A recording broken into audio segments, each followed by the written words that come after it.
आज हम लोग गुणक की अवधारणा पे बेस्ड क्वेश्चन करने वाले हैं। बेसिक एक छोटा सा ओवरव्यू देता हूं।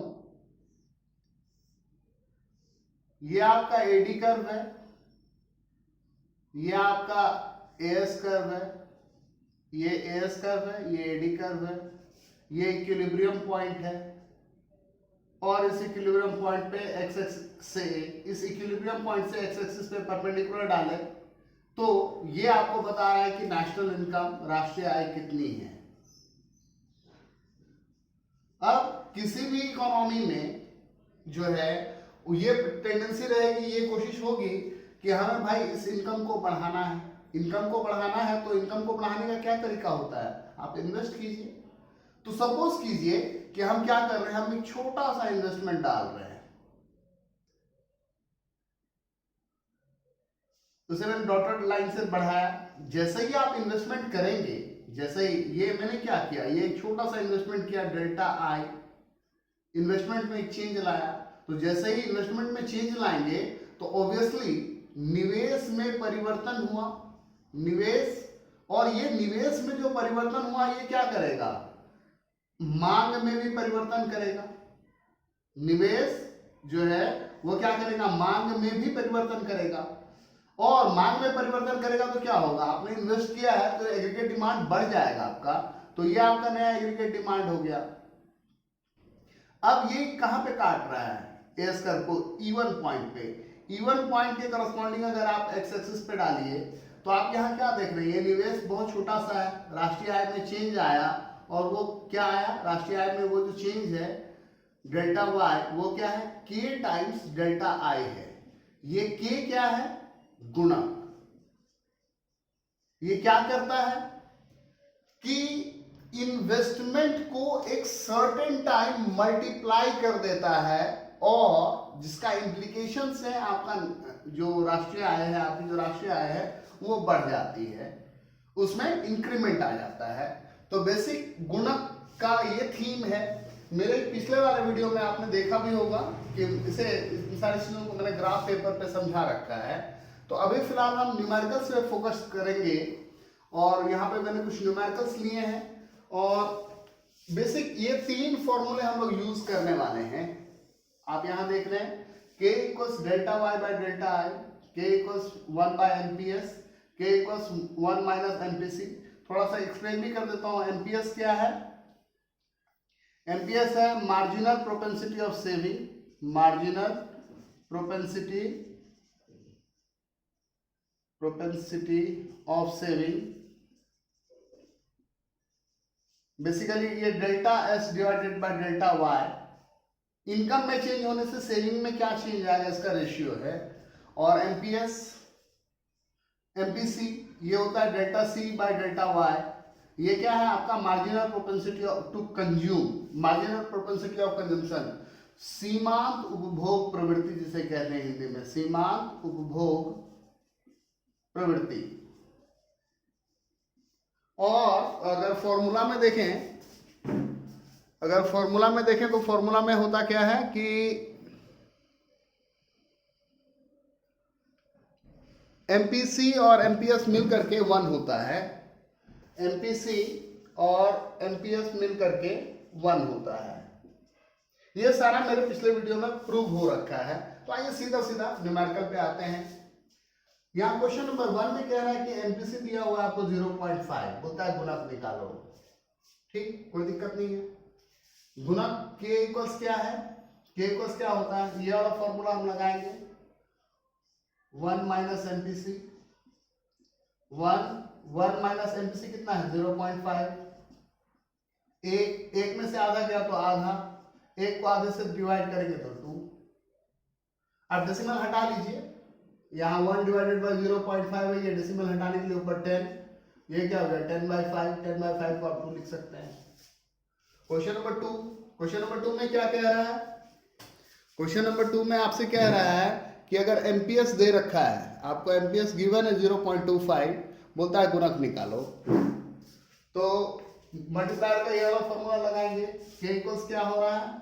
1 बाय एमपीएस, 1 डिवाइडेड बाय 0.25, ये कटेगा तो 4 आ जाएगा। यानी k इक्वल्स 4। इसका क्या मतलब है कि अगर इकोनॉमी में 1000 रुपया इन्वेस्ट कर दिया जाए तो नेशनल इनकम 4000 रुपए से बढ़ जाएगा। इसका यही मतलब है। अब कुछ मजेदार क्वेश्चन करते हैं। क्वेश्चन नंबर 3 को आप पढ़िए, क्या लिखा हुआ है। कहता है यदि उपभोग फलन 100 प्लस 0.75y है, c आपको गिवन है, c आपके पास गिवन है कितना, c इक्वल दिया हुआ है 100 प्लस 0.75y। थोड़ा सा मैं इसको और एक्सप्लेन कर देता हूं। ये 100 जो है ये क्या है, इसको बोला जाता है autonomous consumption, autonomous NOMOUS, autonomous consumption. एक ऐसा उपभोग जो आप जीरो लेवल पे भी करते हैं। आपने अभी ग्राफ में देखा होगा तो देखा होगा कि मैंने AD यहां से उठाया था, AS तो यहां जीरो से उठता है, तो ये वाला पार्ट जो है इसको ऑटोनोमस कंजम्पशन बोलते हैं। जब आपकी आमदनी 0 रुपए होती है तब भी आप कुछ खर्च करते हैं अपने सर्वाइवल के लिए या और कुछ। और ये जो 0.75 है ये बेसिकली क्या है, MPC है, और ये क्या है, नेशनल इनकम है। तो आपका कंजम्पशन फंक्शन दिया हुआ है, C इक्वल्स आपके पास ये सारा है कितना, क्या 100 प्लस 0.75y। आपसे बोला क्या जा रहा है कि बचत फलन निकालो। ठीक है, निकाल देंगे। आपको क्या मालूम है, y इक्वल्स क्या होता है, इनकम इक्वल्स क्या होता है, consumption plus saving.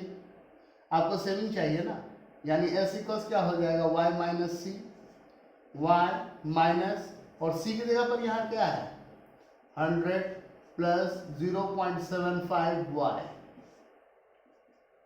y minus 100, ये वाला माइनस ये वाला प्लस, तो माइनस 0.75y। ये देख लीजिए ये एक y है, y मतलब 1y में से ये जाएगा, 1 रुपया में से 75 पैसा गया तो क्या बचेगा, 25 पैसा। ये माइनस 100 माइनस नहीं प्लस 0.25y। इतना बेसिक जोड़ घटाओ तो 12th लेवल पे किसी को भी आता है, वो कोई बड़ी बात नहीं है। तो आपका सेविंग फंक्शन आ गया, सेविंग फंक्शन आ गया। अब क्या होता है, संतुलन स्तर पर जो सेविंग है वही हम लोग इन्वेस्ट करते हैं।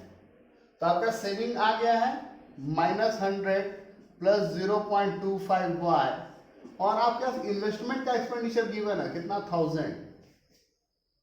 1000 डाल दीजिए। अब ये क्या है, इधर माइनस में है तो इधर जाएगा तो प्लस में, यानी 0.25y equals 1000 plus 100, 0.25y equals 1100, यानी y इक्वल्स क्या हो गया 1100 डिवाइडेड बाय 0.25। ये डेसिमल हटाने के लिए ऊपर 100, ये खत्म हो गया डेसिमल, 25 से 100 कट गया 4 बार में, 1100 को 4 से मल्टीप्लाई किए 4400। यानी आपसे दो चीज पूछा था, आपसे पूछा था बचत फलन निकालो, ये रहा आपका बचत फलन, क्या S इक्वल्स -100 प्लस 0.25y। ये आपका MPS होता है, मार्जिनल प्रोपेंसिटी टू सेव, ये याद रखिएगा। और बोला था राष्ट्रीय आय का संतुलन स्तर निकालो, तो राष्ट्रीय आय का संतुलन स्तर भी तो आपने निकाल दिया, कितना 4400, जो भी है करोड़ लाख जो भी। इसको वीडियो को पॉज करके इसको नोट डाउन कर लीजिएगा तो आसानी होगी, अच्छी बात है। आगे बढ़ाएं चीज को, आगे बढ़ा लेते हैं। तो हम क्वेश्चन नंबर 4 को सॉल्व कर लेते हैं। ओके, तो क्वेश्चन नंबर 4 को क्या किया जाए, इसको मिटा दिया जाए, पॉज करके इसको लिख लीजिएगा। हम क्वेश्चन नंबर 4 सॉल्व कर रहे हैं, ठीक। चलिए क्वेश्चन नंबर 4 सॉल्व करते हैं। अभी आपका क्वेश्चन नंबर 4 में क्या है, बचत फलन दे रखा है आपको, सेविंग फंक्शन गिवन है, सेविंग फंक्शन गिवन है, आपको बचत फलन दिया हुआ है, सेविंग फंक्शन गिवन है, और राष्ट्रीय आय का संतुलन स्तर जो है वो भी गिवन है। तो बोलता है कि जब इकोनॉमी इक्विलिब्रियम में आएगा तो निवेश कितना होगा। तो आपको क्या पता है, संतुलन स्तर पर सेविंग जो होता है वही निवेश के बराबर होता है। ठीक है, तो आपको क्या करना है, सेविंग निकाल लेना चाहिए। तो सेविंग क्या दिया हुआ है, सेविंग फंक्शन क्या दिया हुआ है, -200 + 0.25y, -200 0.25 और y का वैल्यू भी तो गिवन ही है 2000। -200 को इससे मल्टीप्लाई करके तो क्या हो जाएगा 500, 500 में से 200 गया तो 300, यानी सेविंग कितना आया 300। और यही सेविंग जो बचेगा वही तो आप इन्वेस्ट कीजिएगा, यानी निवेश संतुलन स्तर पर निवेश व्यय क्या होगा, यही S = I बनता है, यानी I = कितना हो गया 300, यानी संतुलन स्तर पर आपका निवेश कितना हो गया 300 का।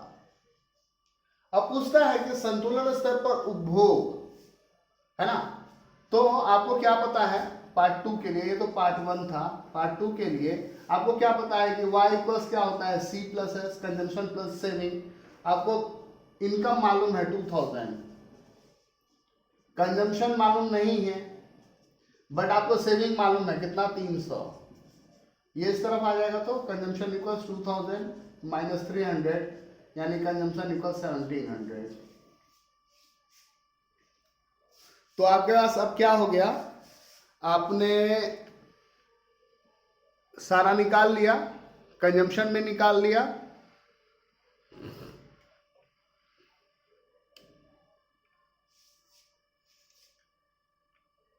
अब हम लोग क्वेश्चन नंबर 5 भी कर लेते हैं, क्वेश्चन नंबर 5 को, तब तक आप इसको नोट डाउन कीजिए, मैं क्वेश्चन नंबर 5 लिख लेता हूं।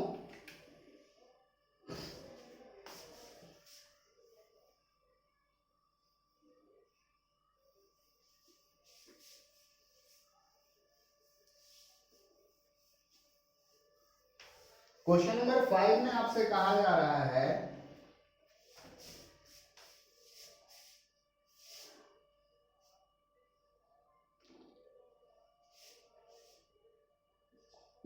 उपभोग फलन, आपके पास है उपभोग फलन, वो आपका गिवन है C = 100 + 0.4y, और आपको इन्वेस्टमेंट निवेश व्यय दिया हुआ है, निवेश व्यय ये गिवन है कितना 1100। आपसे बोला जा रहा है संतुलन पर राष्ट्रीय आय, संतुलन राष्ट्रीय आय का स्तर, राष्ट्रीय आय का स्तर, और दूसरा बोला जा रहा है संतुलन स्तर पर उपभोग व्यय, संतुलन स्तर पर उपभोग व्यय। तो आइए आप क्वेश्चन को देखते हैं, क्वेश्चन क्या है और कैसे बनेगा।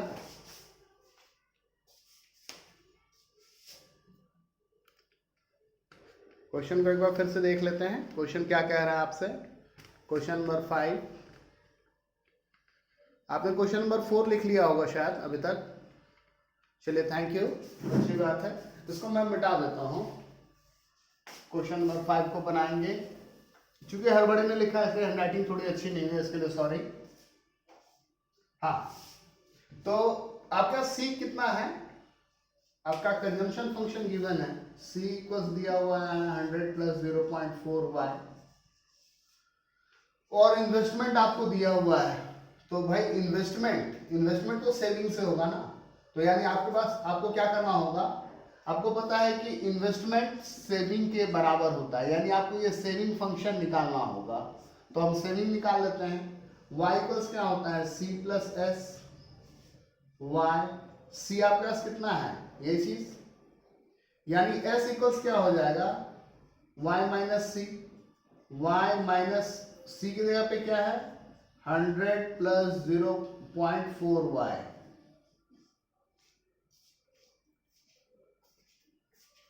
100 + 0.4y,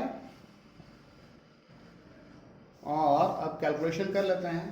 तो क्या हो जाएगा y - 100 माइनस 0.4y, ये क्या हो जाएगा माइनस 100, और y में से 0.4 जाएगा तो 0.6y। ये बेसिकली एक है, ये y में से 0.4y, 0.4y, तो बेसिकली आप ये समझिए कि ये 1y है। तो 1 में से 0.4 को माइनस करना है, 1 में से 0.4 को माइनस करेंगे यानी 0.6, 1 में से 0.4 को माइनस कर रहे हैं 0.4, यहाँ डेसिमल डाल करके 0, ये यहाँ चला गया तो 10, 10 में से 4 गया तो 6, यहाँ 0, 0.6। ओके, यही है। तो आपका सेविंग फंक्शन तो आ गया ना।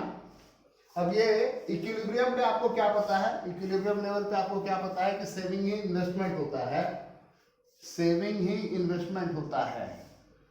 तो सेविंग फंक्शन क्या दिया हुआ है, -100 प्लस 0.6y, और इन्वेस्टमेंट आपका कितना गिवन है, इन्वेस्टमेंट गिवन है 1100। इसको इस तरफ ले जाएंगे तो 0.6y equals 1100 plus 100, 0.6y equals 1200, यानी y इक्वल्स 1200 डिवाइडेड बाय 0.6। इससे कट जाएगा कितनी बार में, 200 बार में, और एक डेसिमल 2000 बार में। आप डेसिमल हटा करके कर लीजिए। तो यानी संतुलन स्तर पर राष्ट्रीय आय, संतुलन राष्ट्रीय आय का स्तर क्या है 2000, और बोलता है कि उपभोग क्या होगा। तो आपका इनकम कितना है 2000, और आप सेव कितना कर रहे हो, आपका सेविंग कितना है 1100, यानी उपभोग क्या होगा, कंजम्पशन क्या होता है, कंजम्पशन होता है इनकम माइनस सेविंग।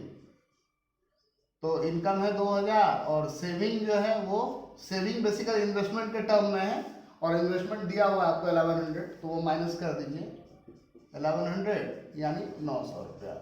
तो आपका संतुलन स्तर पर उपभोग व्यय क्या हो जाएगा 900। तो इस तरीके से ये सारे न्यूमेरिकल हुए। उसके बाद आप अपना बुक खोलिए, बुक में बहुत सारे न्यूमेरिकल्स हैं, एग्जाम्पल्स हैं, उनको बनाइए। डाउट होने से आप कमेंट करके पूछ सकते हैं, और मुझे नहीं लग रहा कि अब डाउट होना चाहिए, अब आराम से आप बना सकते हैं। Thank you.